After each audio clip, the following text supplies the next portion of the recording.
Hello there. Good afternoon, everyone. Welcome to our panel discussion this afternoon. Beyond the Ballot is what we're calling this. It's a debrief on the state of the economy post the by-elections. My name's Lucy Van Olden Barneveld. We have a pretty great event for you today. As you know, it's been a really interesting week following 5 floor crossings from both the Conservatives and the NDP. Then there was that by-election sweep last Monday. The Liberals now have a majority government with 174 seats in the House. So what does all of this mean? What does a new majority government mean for the economy, for businesses, for Canadians? We have 3 fabulous panelists to break it down for us. We have the Honourable Lisa Raitt, who is the Vice Chair and Managing Director of Global Investment Banking at CIBC Capital Markets, also the Co-Chair of Compass Rose's Coalition for a Better Future. Now, in her previous life, she was a Conservative MP for Milton from 2008 to 2019. During that time, she served as Deputy Opposition Leader, Deputy Leader of the Conservative Party of Canada, as well as holding various portfolios. Then we have Nik Nanos, who is Chief Data Scientist of Nanos Research. He is also the Chancellor of Carleton University and an Adjunct Research Professor at Carleton's Norman Paterson School of International Affairs, a member of the Order of Canada, and serves on the advisory board of the Canadian Defence and Security Network. And then we have Marci Surkes, who is Chief Strategy Officer and Managing Director of Compass Rose. She is a 15-year political veteran who has served in the most senior roles as an advisor and a public policy leader, most recently as Executive Director of Policy and Cabinet Affairs in the Prime Minister's Office from 2019 to 2022. Hello, everyone. Hello. Hi, Lucy. Nik, hello. Hi. Thanks for being here. This is going to be a dynamic hour. So, Nik, why don't we start with you? Just lay it out for us. Tell us what your latest polling numbers have to say. You know, it's interesting, Lucy. You know, you think about the latest polling numbers, but we can't forget like January 1, 2025, just before Justin Trudeau was stepping down. And, you know, the Liberals looked like they were on the ropes. Fast forward now, and now they have the greatest number of seats in the House of Commons and have a majority. So what has happened? Actually, you know what? Many times we talk about things that drive voter behavior. It's leadership. Because you know what? If the last election was about the previous 10 years or about the Liberals, they would have been crushed. But it wasn't. It was about leadership. And you know what, Lucy? If we can put up the numbers related to who Canadians would prefer as Prime Minister, it really kind of tells the story. You can see more than half of Canadians give a tip of the hat to Mark Carney as the person they would prefer as Prime Minister. And check out the numbers for Pierre Poilievre. You know, Pierre Poilievre was poised to win a majority government at one point. Not so much lately. He's back, you can see, significantly. Half as many Canadians would give him the nod to be Prime Minister compared to Mark Carney. And then why don't we just say, there's the rest? Because the fact of the matter is that, you know, Mark Carney is riding high right now when it comes to the leadership front, and Pierre Poilievre is trailing significantly. Yeah. Those are pretty dynamic and clear numbers. Lisa, you know, what are you hearing from business leaders about the majority government, about this overwhelming support for Carney right now? Are they seeing this as an opportunity for some stability? I don't know if it's an opportunity for stability. I think what they see it as a reason why the excuse that I can't get anything through Parliament anymore is now put to rest, I guess, if I could put it that way. So now that there is a majority government, the government does have the ability to bring in the policy that they'd like to bring in and follow up on the kinds of things that they've been saying to the business community. We're going to get shovels in the ground. We're going to get major projects built. So the expectation is, okay, we're done with the politics. A year later, it took a year to get to a majority government. Well, here we are. And now we expect you to deliver, Mr. Carney. And we're looking to see what you're going to be able to do, because you can't hide behind the issue that the Conservatives or the NDP, the Bloc or the Greens are causing problems in Parliament.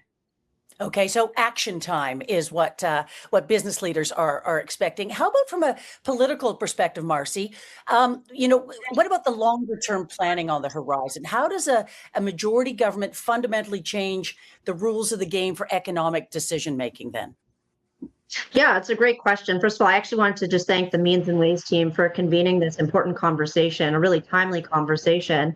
And picking up on a few points that Lisa made in her intervention, it may not be a moment of stability. And that's, of course, because nothing in the world is stable. Things are shifting by the hours. We follow the geopolitics with bated breath. But there may not be stability, but there is actually some certainty. And of course, the good news is exactly what you were just alluding to, Lucy. There is a longer term planning horizon now for the government, the certainty of no general election in this calendar year. And of course, in a minority position, even though Mr. Carney seemed like he was governing in a de facto majority situation, now he has it. Even though it's razor thin, he has it. And there's no technical majorities. There are majorities and there are minority parliaments. So we are into majority, which means that the opposition can gang up all it wants, but they can't force an election. It would really be up to the government if it itself chose to dissolve parliament for one reason or another. And we don't anticipate that. So the certainty of getting through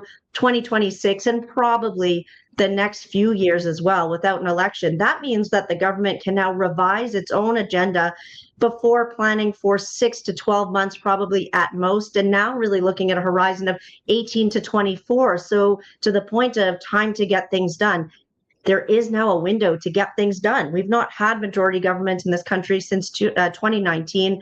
This is what allows the government to move from day to day or week to week to actually saying, how do we implement our longer term, broader term economic reforms, everything from building major projects and infrastructure to actually continuing on the affordability pieces that are so resonant right now. Big pieces like childcare and the bilateral agreements with the provinces. You can actually now look at those big pieces and say, how are we going to get through step by step and make some really critical generational changes for Canada? Okay, and Nik, let me bring you in here because, yes, there was a sweep last Monday and the Liberals won 3 by-elections, but they do have a majority because of the floor crossers. I mean, what are your thoughts on that? Well, the thing is they won 3 seats that they held. Even if you count the one that they won by 1 vote, what put them over the top were the 5 floor crossers. And what's interesting is that, especially among the conservative floor crossers, there's a pretty interesting diversity of people. And how Canadians are reacting to these floor crossers, man, I'm having trouble with that. I think pretty speaks So am I. to why Pierre Poilievre has been kind of focusing on the floor crossers and their impact, because Canadians can't even agree on what should happen when an MP decides to change parties. You can see they're almost evenly split between having a special by-election, being allowed to change, and sitting as an independent. Little asterisk that I'd like to put on this before I throw it back to the team is, people being allowed to change parties a little higher in British Columbia and Atlantic Canada, right? And, maybe they're just more open to that kind of stuff. Lisa, did you want to jump in there on the legitimacy, if you will, on this? Well, when Nik said I'm having trouble with floor crossers, I said, oddly enough, so am I. That would be the theme. What can I say? The government has put together themselves a majority. They have been able to talk to people both from the NDP and the Conservatives to bring them across. What's going to happen in the next election? Who knows? We can't really say. It'll be interesting to see. Those are tough decisions, though. Cross over to another party, because you're not just leaving the opposition bench to join the government. You're leaving one party that you've been involved with probably for 20 years to move to another party, and those things have a lot of interpersonal connectivity, and a lot of hard thought about it. So, but what's done, it's done, and now is the time to see whether or not Mr. Carney, who have someone as different from each other as the new MP from Nunavut and the new MP from Sarnia, sitting in the same bench, which is going to be really strange, I have to say. Right, quite the big tent, as people were saying. Marci, do you want to just close the loop on this? People might not like it, they might not be unhappy with it, but it is legitimate, right? It is legal. It's absolutely legitimate. It is part of our parliamentary democracy. And I take all of the arguments that if an individual feels as though they are not sitting in the right party or caucus, that they should have the courage of the conviction to take that to the people who elected them and seek a new mandate. That is actually a fine argument and makes a whole lot of sense. But it's not necessary. To be absolutely clear, it is not necessary within the Westminster model. Parliamentarians can shift around to different parties as they see fit. We, of course, do elect individual members to represent us in our communities, and sometimes that vote is based on party or who the party's leader is, but ultimately it's an individual's name on the ballot. So we place our trust in that individual to represent us, and sometimes they take decisions of this sort. What I would say is, and this is kind of coming out of Nik's numbers, there is clearly a galvanizing force around Prime Minister Carney right now. And while I'm a partisan Liberal, the numbers are very clear. There is a pull factor toward Mr. Carney and what his government is doing. So the other parties may not like this. And certainly, I've lived it from the other side. I've been around my party and caucus when members have gone other directions. It happens in all directions. They may not like it, and they may choose to argue on this point. And there may be some resonance with the general public. And Nik's identified the regions where there is more comfort and less. But at the end of the day, this has happened. It's fait accompli. It's not going to change. There may yet be others who join the Liberal caucus and solidify those numbers for Mr. Carney. And so while the opposition may protest, it's happening. So they need to get on board with the reality. And I really actually don't think the Canadian electorate writ large is going to punish the Liberals for these floor crossings. They have now been rewarded with the majority. And as we were saying before, I think the Canadian public just wants to see the government get on with it now, that there won't be an election and govern with a clear mandate. Right. And I guess parties like it less when it's their members who are crossing the floor than receiving the members who are crossing. Lisa, can you take us inside that decision making? You've been a cabinet minister in both a minority and a majority government. How do things change when you have one or the other? And any advice for Mark Carney? Yeah, so we went from minority to majority and minority to majority. And the difference is, I think, how would I put it? You're a little bit more bold in the kinds of ideological pieces of legislation or policy that you put forward. I think is the best way to put it. When you're in a minority government, you have lots of different stakeholders that you want to satisfy, but as well, you want to make sure that you want to be as frictionless as possible as you go through the proper system that we have in Parliament of asking questions and testing policy. So you may be doing that kind of second gut check in terms of whether or not you think that this policy is going through at the right time, because the danger is that you're going to end up having some kind of possibility perhaps of an election coming your way, and you don't really want to have an election. So in budget presentations or in anything that has to do with confidence, you may pull your punch a little bit more when you're a minority than when you are in a majority. And a majority is your opportunity. That's usually what happens if you get a majority and then you get minority. It's rare that you build up the other way. So when you have your majority, you use the first 2 years to get everything done that you want to get done, quite frankly, because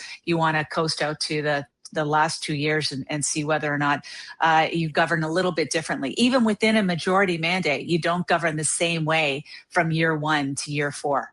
Oh, interesting. That is really insightful, Lisa. Thank you for that.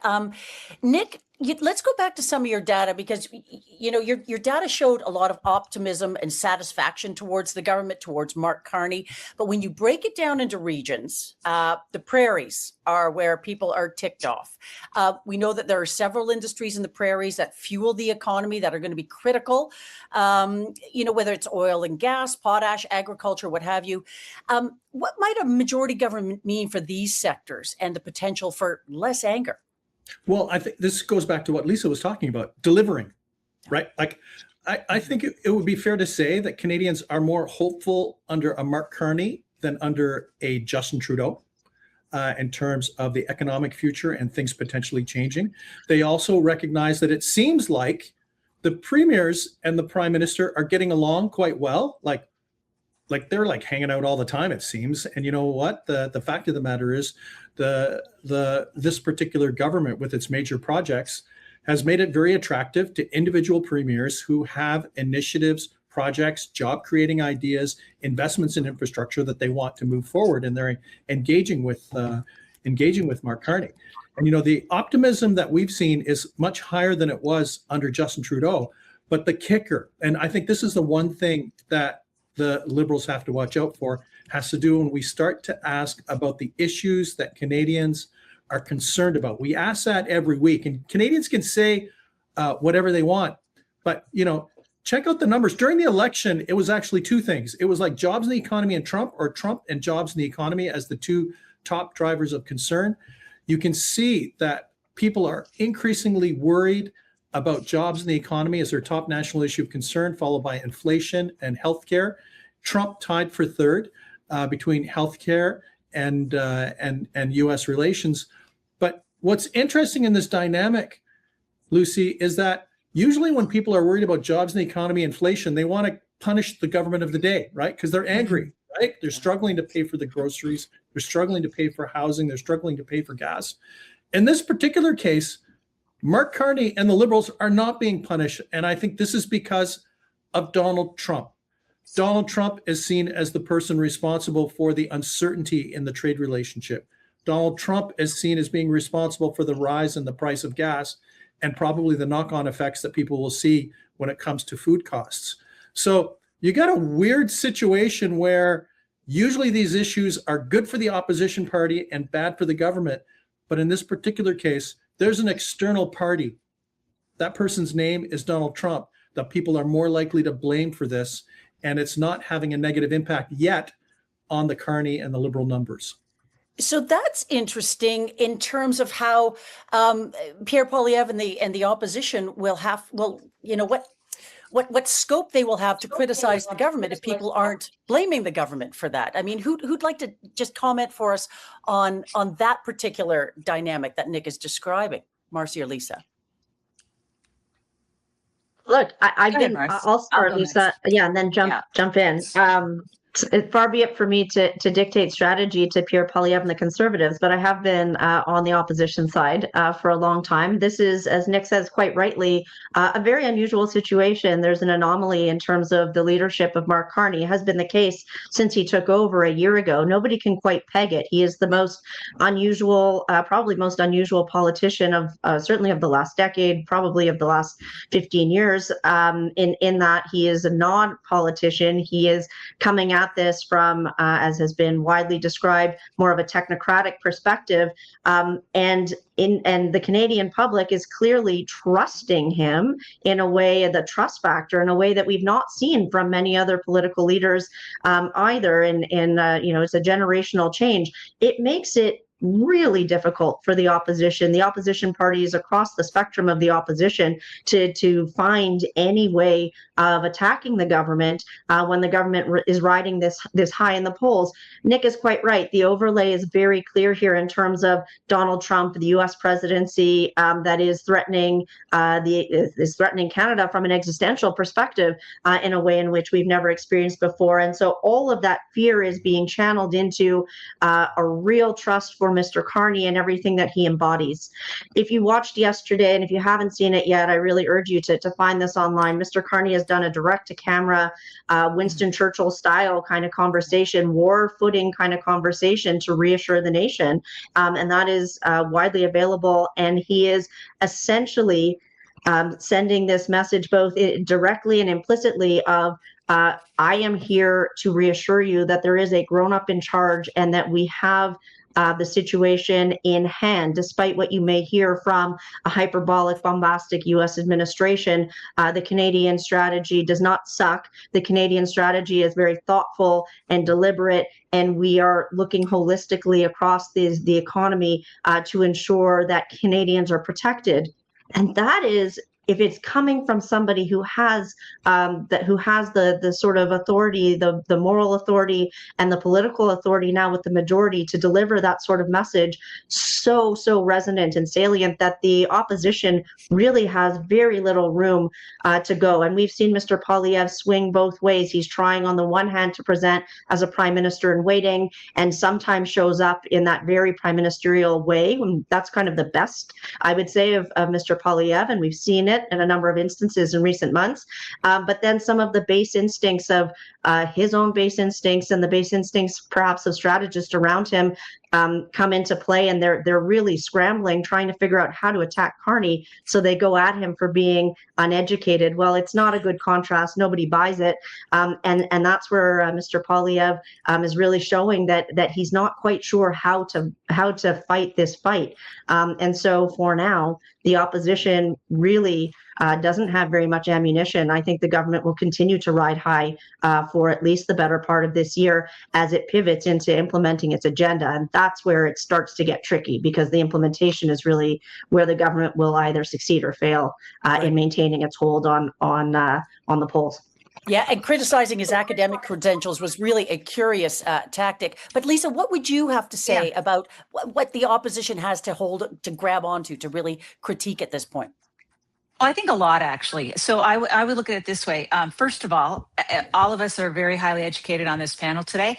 It does not mean that we make great decisions all the time. I think it's very valid to say that just because you have a good education doesn't necessarily, and you've excelled, I'm not taking that away, but it doesn't mean you're going to get it right every single time. Doesn't mean that your decision is going to be perfect every single time. And I point to a couple of things that we thought last year that have kind of allowed the Canadian public, I think, to feel a little bit more secure than they should be. And the first I will point to is the notion that, well, you know, tariffs hurt the American people. When the American people see the tariffs, they're going to rise up and they're going to tell Donald Trump what's what. Well, guess what? It didn't happen. I saw some data on the weekend when I was in the United States from our CIBC folks down there that shows that even though tariffs are hitting the economy, it's not hitting it to the extent and degree that's causing people to want to rise up against Mr. Trump with respect to what's happening with Canada. The second one was everyone is saying, well, what about the midterms? The midterms are going to make a difference. I would point to a letter that was recently written, which was signed in a bipartisan fashion, 40 senators from both sides of the floor, urging the administration to negotiate agriculture in a different way and get more access and open up the documents a little bit more than just taking a look at renewing this document. CUSMA, of course, is what I'm talking about. So don't think that a Democratic swing is necessarily going to be helping us in the midterms. We can't hold out hope for that. And the final one, Lucy, if I may, is, you know, when the Venezuela thing happened and Mr. Trump did what he did and the government has gone in the direction that it has, in Canada, we kind of said to ourselves, well, that's okay. It's going to take years for them to get the oil. No one's going to want Venezuela oil. They're still always going to want Canadian oil. Well, Chevron went into Venezuela this week. So that is not necessarily, you know, an underpinning that we can believe. We tell ourselves these truths that we think are true, but aren't necessarily the things that turn out the way that we expect them to. And that is the danger point, I think, when we're dealing with the United States. You can't just assume things are going to go in a set fashion because that's the way it's been done in the past. We have to actually be ready for anything. And I haven't watched the whole thing, Marci, I'm going to be honest with you. I will get to it today. I've caught the snippets of what the Prime Minister was saying. And I understand where he's coming from. And it's good that he's giving these reassurances. But I think an area for the Conservatives to go down is one that I am hearing in the business community very clearly, which is, you know, the U.S. is still very important to my business. You know, we still do a lot of work down there. You know, I don't know how I feel about this complete rupture, break, cleaving of our relationship. And the more that we use that language, especially if it's appearing on evening news in the United States, the more Americans may believe that to be the case as well and go, well, Canada, okay, off the list, move on. Let's move on to something else. And I don't think we want that to happen either. So that's where I would go as a Conservative. Nik, let me bring you in on your thoughts on opposition parties and where they're at right now. You know, the thing is what Lisa's put her finger on is actually the big question for all of the opposition parties. And that is, what is your position on Canada-US relations? Yeah. The thing is that is the ballot question. Mark Carney's been owning that.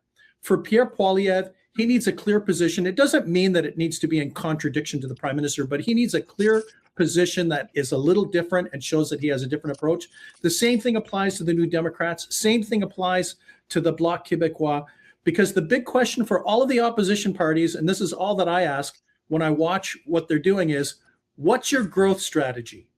So what is Pierre Poilievre doing as part of his growth strategy? Like, he's got a base in the low 30s, but if he wants to win and to become prime minister, he needs to have policies and actions in the window that suggests that he is a prime minister in waiting and that his government is a government in waiting, and they need to have a growth strategy. The same is true for the New Democrats. The same is true for the Bloc. We have to remember, like the Conservatives and the NDP have lost members to the Mark Carney government.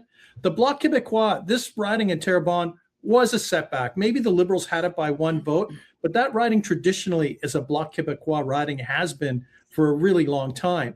And, I saw that as a setback. So for all the opposition parties, they have to think about what their growth strategy is, and they've got to nail it in terms of their position on the U.S., maybe agreeing with Mark Carney on some things, but then bringing something different to the table so that Canadians seem to have some choices.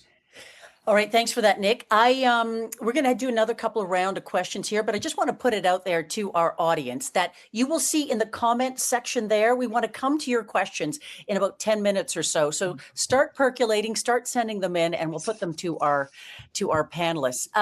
Lisa, according to data on Canada's financial accountability activity, outbound financial flows to the U.S. are on track to reach approximately $255 billion by the year end. So that's about 8% of Canada's GDP.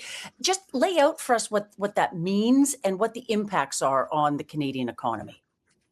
Yeah, what it means, quite frankly, is that Canadians who would normally invest in Canadian things are looking to place their bets and their capital in other areas of the world, and the United States is one of them.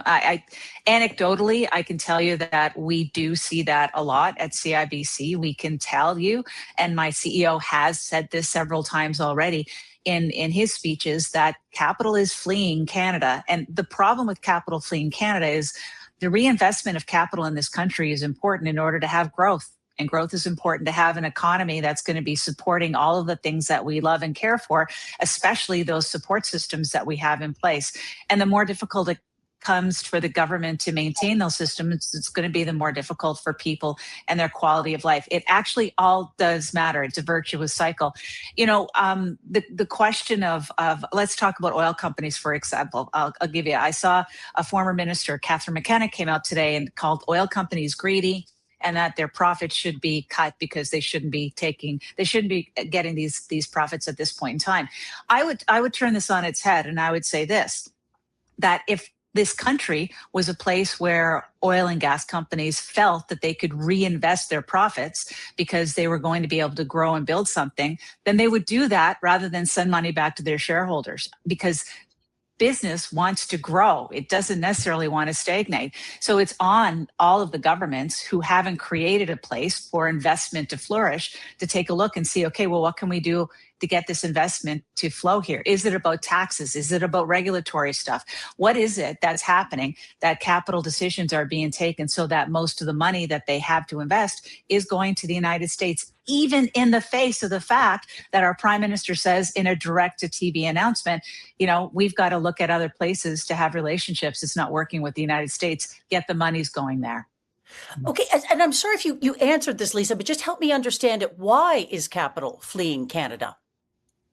I'm not because you sure can make money. You can make money in other countries easier. It's easier to build. It's easier to run businesses. You can get a better return on your investment. It's all about ROI. It's all about whether or not the dollar you put into a project is going to be yielding a better return than it will here in Canada. So if you're deciding whether or not you want to do a natural gas plant in the United States versus Canada, easier to build in the United States, and you've got a better market down there. So you choose to deploy resources there. If you want to build a manufacturing manufacturing place here in Canada and you want to export to the United States, you got to wonder about what the tariffs are going to look like. There's no certainty in terms of what we're looking at for over the period of time that your money is going to be here in Canada, 20 to 30 years. So do you leave your money in Canada or do you send it to the States where you're going to be wanting to tap into that market? Those are the kinds of decisions that people are taking. So then, Marci, what are some of the signals that business leaders should watch for to maybe anticipate policy shifts under this majority government? Well, and Lisa's right, and that actually it applies to businesses large and small.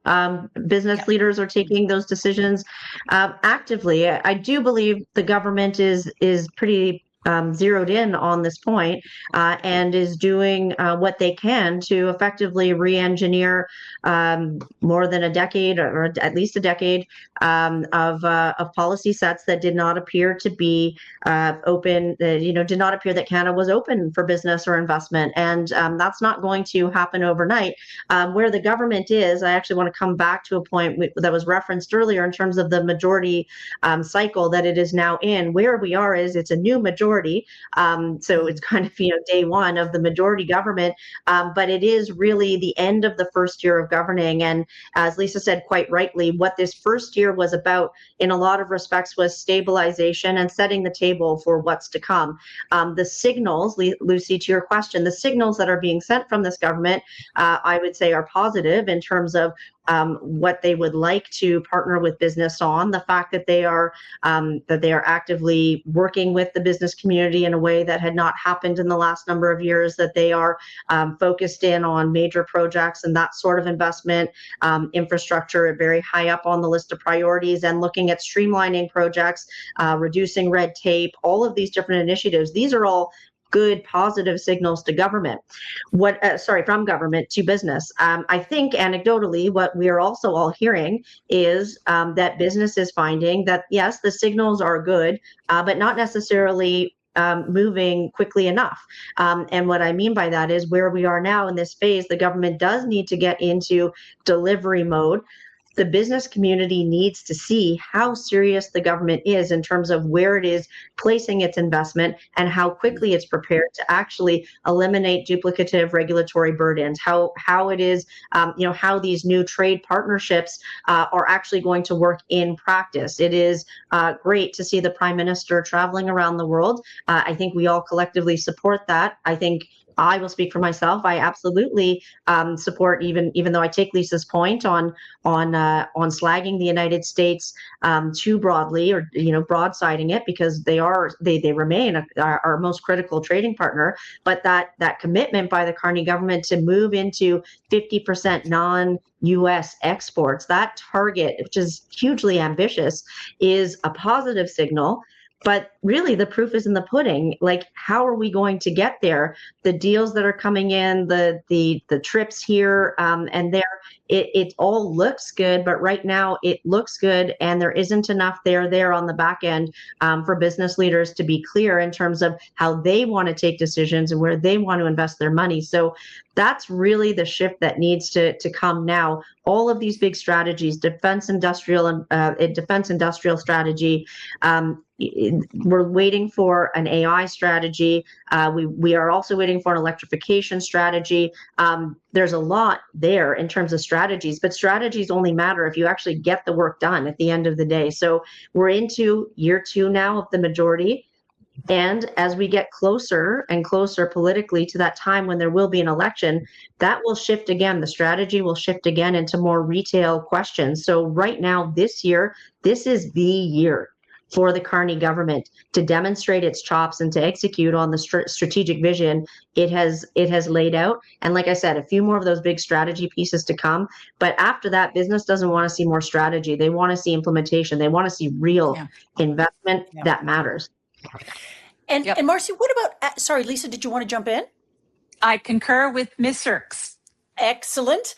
Then Marci, to your point, what does business need to do when it comes to advocacy and the advocacy landscape? How does that change now in this majority? And then how should businesses perhaps adjust or change how they approach things? Well, actually, look, in terms of advocacy, like I said, it's been much more of an open door with this government than we've seen in the last number of years. And there are many new entrants into the field of advocacy and government relations. There is a lot more interest from the business community. You don't have to look very far, even just this week. There's a huge summit in Ottawa that the Chamber of Commerce is hosting. The Business Council is extremely active in terms of its partnership with this government, both domestically and abroad. There are countless lunchtime speeches. Lisa is a regular moderator at many of these where ministers are actually showing up on Bay Street. And it's not, once every 3 or 4 months, it's like 2 a month.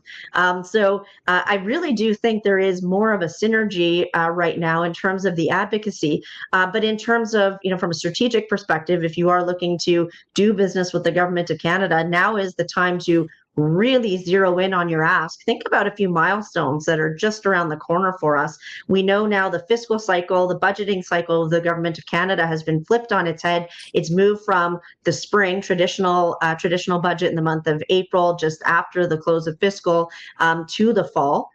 And so we won't see the next budget until the fall, but we will have a spring economic statement. We know the date of that, which is next Tuesday. And 2 days after that is when that first round of submissions from the House of Commons Finance Committee actually closes for budget submissions. And that's that's right coming at us very quickly. So if you're not already engaged in advocacy, you are going to want to look at your calendar and think, do I need to get in front of the government decision makers sooner than later? The answer is probably yes.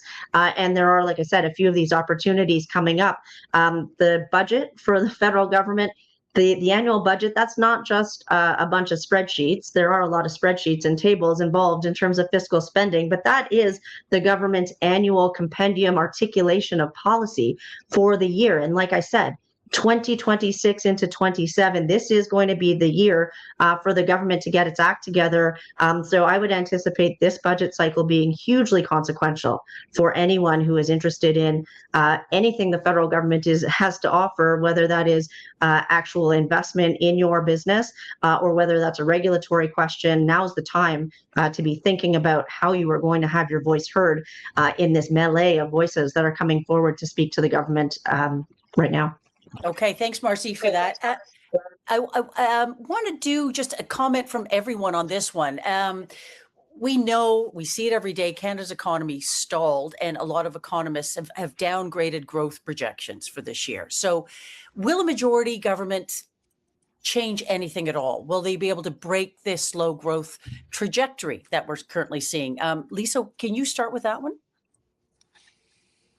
Well, yes, always yes. I mean, the government can do lots, but can they do it so it shows up immediately, Lucy? I don't know. That's going to be a tough one. I mean, the thing about growth is that you want long-term economic growth. You don't want short-termism in terms of decisions. It's kind of the stuff we talk about. Anne McClellan and I talk about on Coalition for a Better Future, long-term growth that's sustainable and that's inclusive. Those are the things that matter.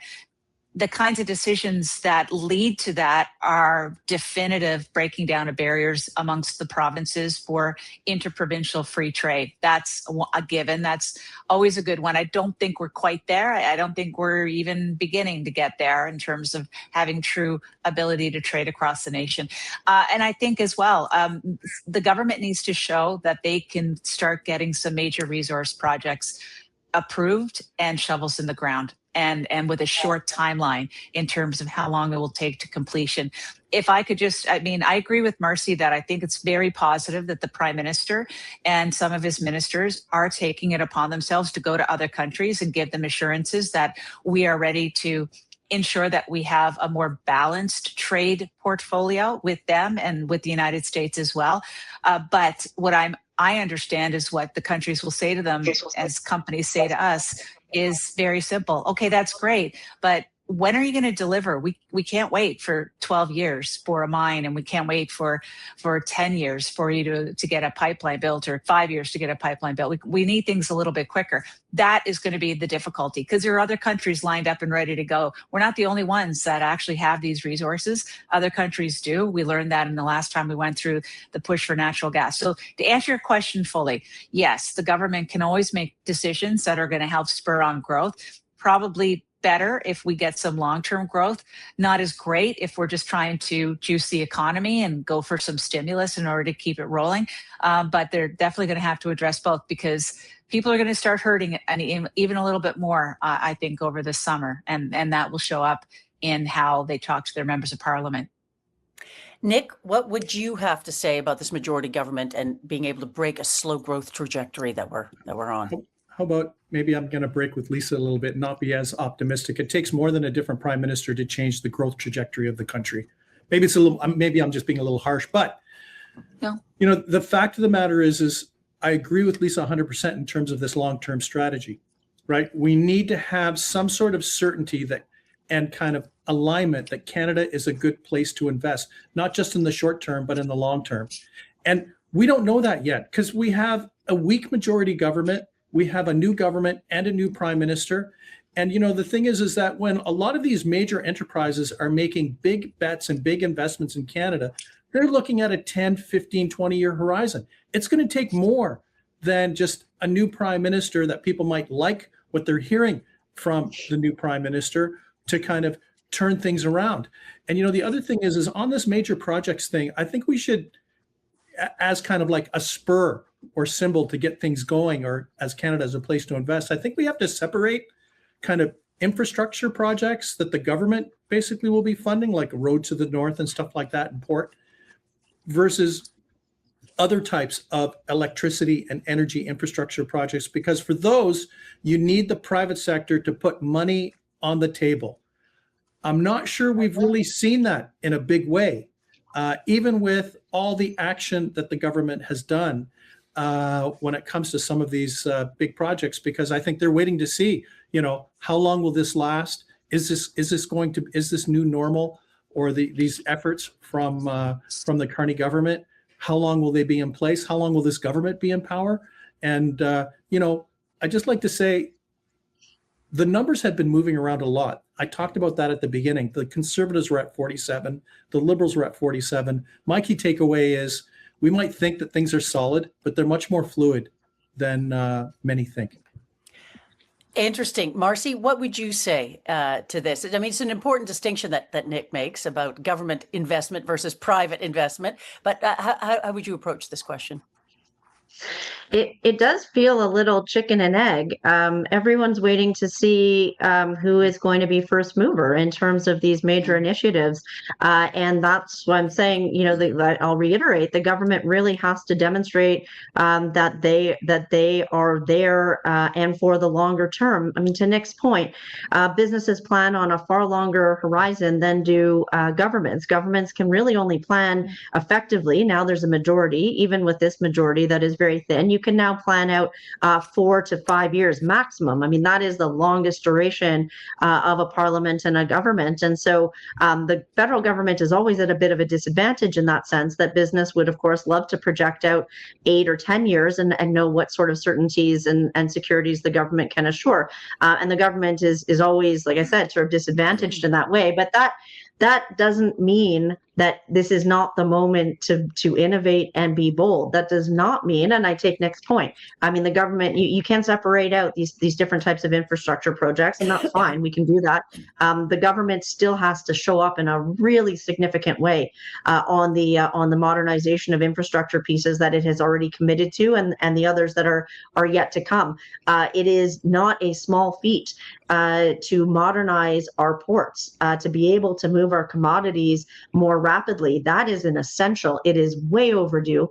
And that really is the purview of the federal government to get going on. And I do think that seeing more of that, seeing that little bit of progress up at Contrecoeur, being able to demonstrate some progress on the Pacific coast, these are going to be essential so that Canadian companies can actually stop looking at ports down south in the States and feel reliably that there is enough certainty, be it from an infrastructure perspective, an employment, a labor perspective, that they actually can reliably ship their goods to market. And so, like I said, it is a bit chicken and egg. Everyone is waiting to see how big the federal government is really going to go on this investment, and hopefully will match suit. I should say on the defense side, which is, we haven't talked much about it, but the defense industrial strategy, which again, one of these major tenets now of the government, That is really getting people jazzed in the private sector and mobilized in a way that we've not seen, a kind of home front effort that,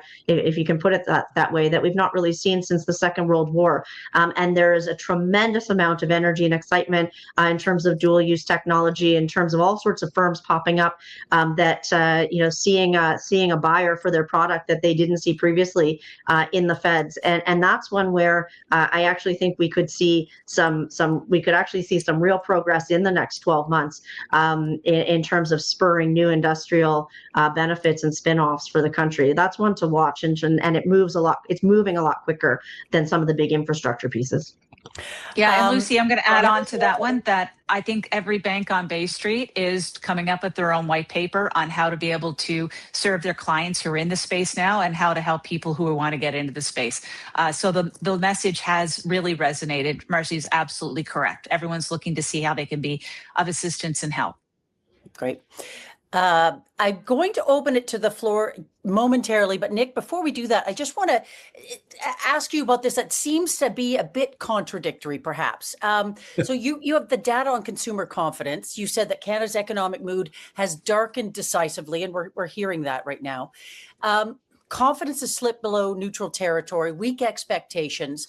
So are Canadians perhaps are bracing for leaner times, but at the same time, can you expand on the fact that how does that align with the optimism and satisfaction with the government? So two things that seem to oppose one another. Well, let's face it. If people are struggling to pay for the groceries and the rent, they want to have hope for something, right? Yeah. But I think what's critical is that, when we ask Canadians, for example, whether they think the economy is going to get stronger or weaker in the next 6 months, that, it's overwhelmingly pessimistic. Mm-hmm. You can see that about 54% of Canadians believe the economy will get weaker in the next 6 months. That's up almost 18 points in 4 weeks, which is a massive jump. It speaks to the uncertainty that Canadians have. And, I guess when I look at this number, and then when I look at the more positive views that Canadians are having about the government, not the Liberal government, but the government in Ottawa, what I wonder about is, how much runway does this government have?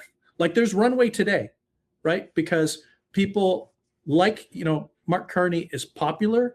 They obviously like a lot of the things that they're saying. They're waiting to see whether he will deliver.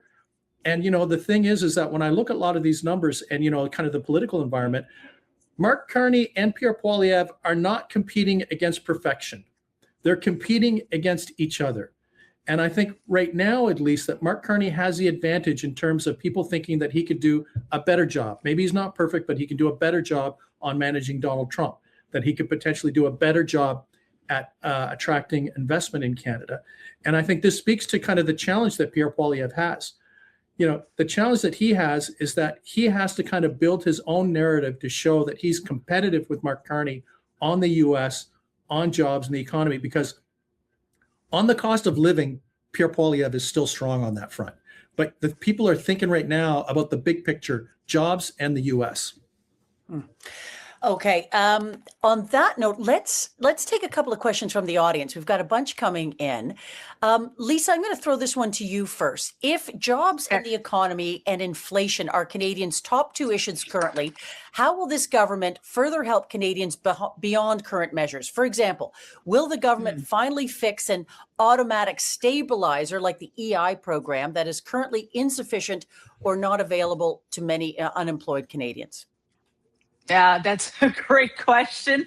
This is one of those days, Lucy, where I'm very happy I'm not in government anymore. I don't have to necessarily worry about those things. But I would say that when you're sitting in government, there's a few places you look to in order to make sure that that people are in a good position with respect to their own economies. If we are looking at a world where there's going to be job losses. Or to give you an example, I'm very curious to see what the student job postings look like this summer and whether or not we still do have people who are looking to hire students over the summer period, because that'll be a really good leading indicator as to what the economy is looking like right now, because they already have incentives in order to be able to hire a student. And if that's not being picked up, the government will have to take a real clear look at it and figure out what's going on. I don't know whether or not EI is something that this government would take take a look at. Maybe Marci would have a better view of it. Usually you end up dealing with EI or dealing with job sharing or those kinds of things when you're in the midst of a real economic crisis. Not saying we're not in a real economic crisis, but we're more slowing down and becoming more and more. Well, as Nik pointed out, we're not as optimistic about how our economy is, as opposed to in the past where you really had to change the EI system as a result of a shock to the system. Maybe the shock to the system will be this summer if we don't get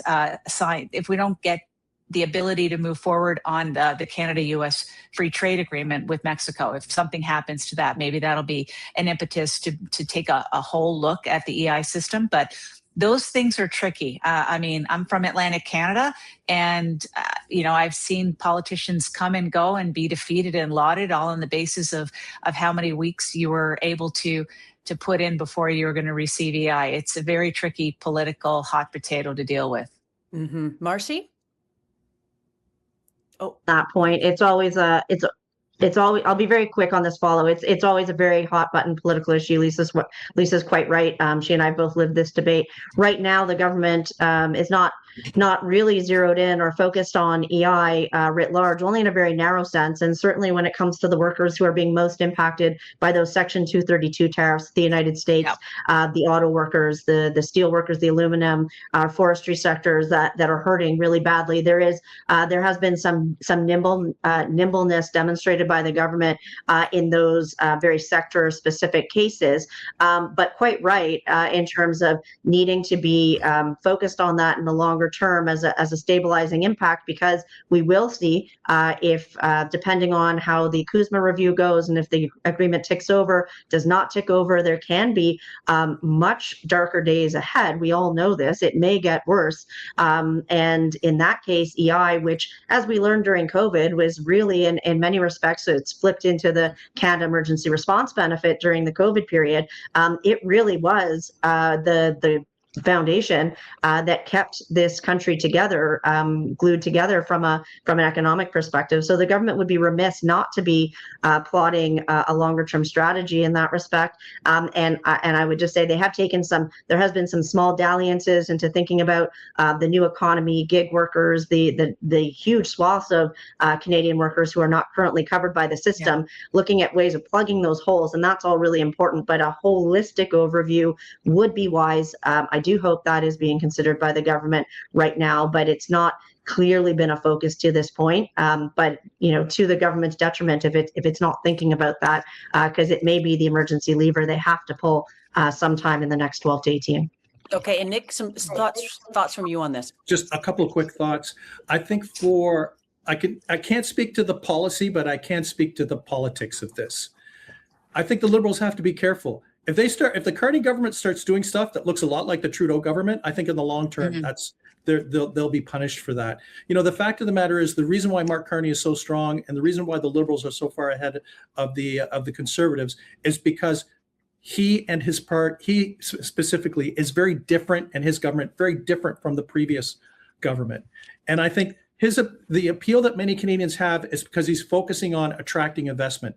He's focusing on trying to fix the federation, trying to fix interprovincial trade and stuff like that, not necessarily deal with transfers to individuals, which was a big part of the previous Liberal government. So they got to watch out. I'm not saying that it's good or bad public policy, but politics, they got to watch out that they don't start looking like the previous government, because if things go sideways, it could go sideways really fast, because people voted for something different in 2015, not for the same stuff that they saw for the previous 10 years. Nik, I'm going to get you to start off on this one. Another question from the audience. Do you see Alberta separatism causing any issues to the economy, either regionally or more broadly? Psychologically, 100%. This goes back to what Lisa had talked about, a stable, positive environment to invest. How can you create that in Alberta, and by extension in the region and Canada, if one of the provinces is having a discussion about potentially leaving the Federation? Our polling suggests that the polling that we've done with the Globe and Mail, and all the pollsters are almost at a consensus that the appetite for Alberta leaving is at around 30% of the populace. It's not of Alberta. It's not enough to win. But the thing is that This is another thing that delays. At a time that we need urgent action, urgent investment, and need to urgently move forward, this puts a bit of a wet blanket on that appetite, I think, at least from the perspective of potential investors. They're going to wait to see what happens. Even if they think that the referendum will fail, they're still going to wait.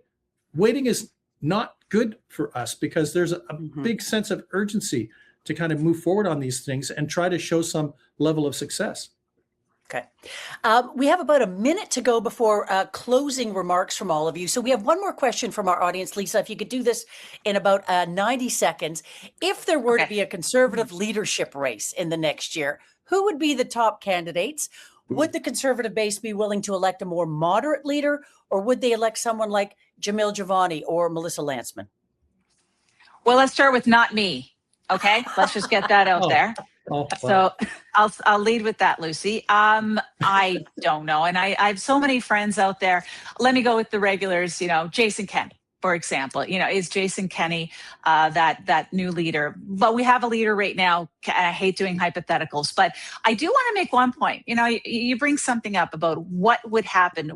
Do we have a chance of electing somebody in the Conservative who wouldn't be seen as mega? And I would put it to you that whoever we elected as a Conservative leader, there will be an attempt to paint them as mega, regardless of who they are. We could even try Ronna Ambrose as that leadership position, and someone's going to write, these are the 5 ways in which Ronna Ambrose's policy platform mirrors Trump's positions. And you just can't get away from it because it's too easy bait for people to want to draw that comparison to the two, because notionally we cover the same kind of ideological landscape. But I don't think there's anybody out there who's actually, gentlemen, start your engines. That's not happening at the moment in terms of looking for new leaders. So no one's looking past Pierre. Pierre's the person who's going to lead them into the next election, and that's where we're going. Okay, not even Doug Ford. He's not revving his engines or selling his plane, or anything like that. He's revving his plane engine. Yeah. And then he I think it's quickly. It's a reverse thruster, I think, though, how to go forward. So if you can believe it, we've gone through an hour almost already. So if I could just get some closing thoughts from all of you. Marci, why don't we start with you? Take about a minute or so to just wrap up your thoughts. The big takeaway from majority government, from the by-elections, which is the theme of this webinar, into majority government is certainty. There is certainty that there will not be a federal election in this year, and probably not in the following 2. And so that is a pretty big pivot and change for this government in terms of being able to think beyond the next couple of months and really execute on what it has laid out as a broad and significant policy agenda for this country in the midst of numerous crises. So this is a really critical moment, whether you follow politics very closely or not. You know that this is when everything has changed. We often use that by-elections don't really change things, but in this case, I take all the points around the floor crossers, but these by-elections were the push point in terms of moving Mr. Carney's government over that magic number in the Commons. And so the real governing begins now.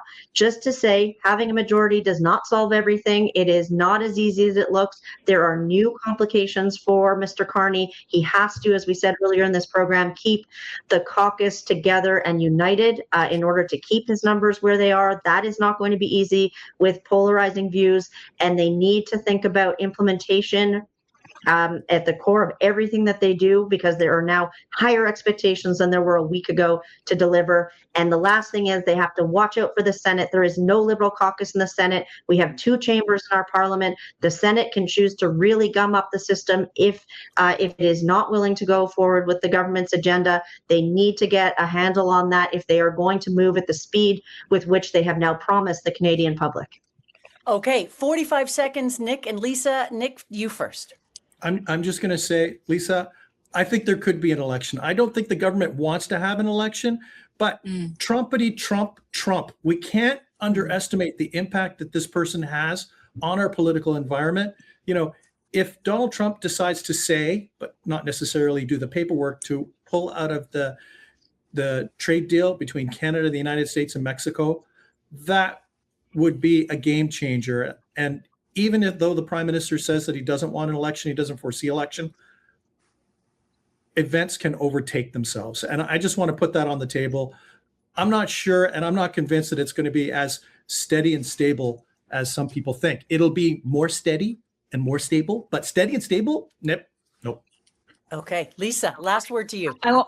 I want to go back to Alberta separatism for a second. If there's one thing that keeps me up at night, it's this one, because it's based on emotion and you can never, ever predict where emotion's going to go. So I would say that as we deal with this topic, we take it very seriously. And we, instead of saying, well, you can't do this, or saying, oh, well, you won't do this, I think we really have to get it in our minds of going in another direction and saying, please don't do this. Because having that vote itself, I think, is going to be problematic, given the perhaps the malicious intent of a Trump administration recognizing an independent Alberta if they just get close enough. You know, how much is enough in order to recognize that separate state? So I think it causes a whole bunch of problems, and we have to have eyes wide open on it. Okay. Thanks, Lisa. Thanks, Marci. Thanks, Nik, for this amazing discussion this afternoon. And thank you all for tuning in. We've had quite a few of you join us. I hope you enjoyed the session. And thank you also to Means and Ways for hosting such an engaging conversation. If you've not signed up yet to receive the must-read weekly Means and Ways newsletter in your inbox, please do so on the website, which is meansandways.ca. Thanks, everybody, for being here, and have a great afternoon. We'll see you soon.